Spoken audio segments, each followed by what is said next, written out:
Go find your basket of fruit and pick out an apple you think looks good.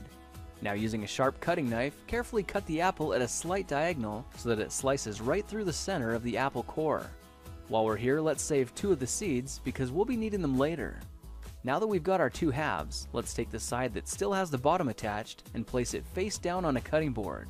We'll need to place 2 butter knives perpendicular with the top and bottom of the apple.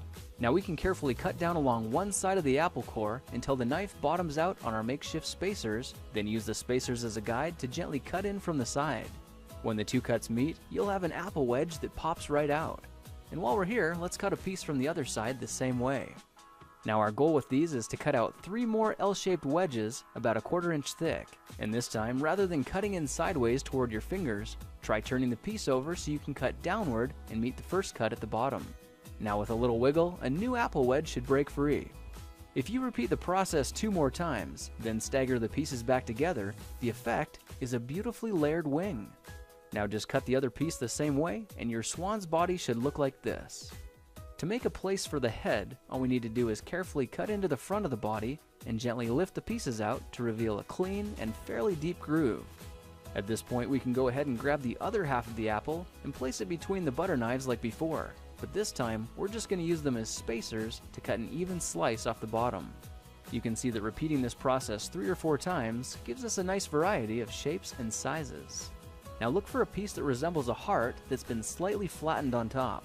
All it takes to form the swan head is 3 strategic cuts with a knife. I made 1 angled cut to form the head, a horizontal cut to form the neck, and 1 slanted cut at the bottom for the base.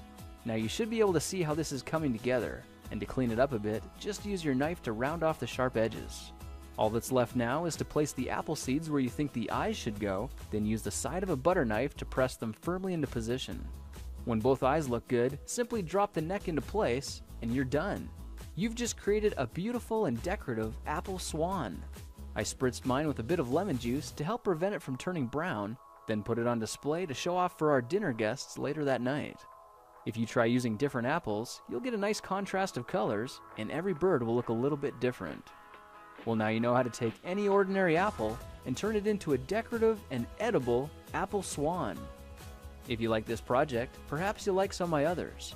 Check them out at thekingofrandom.com.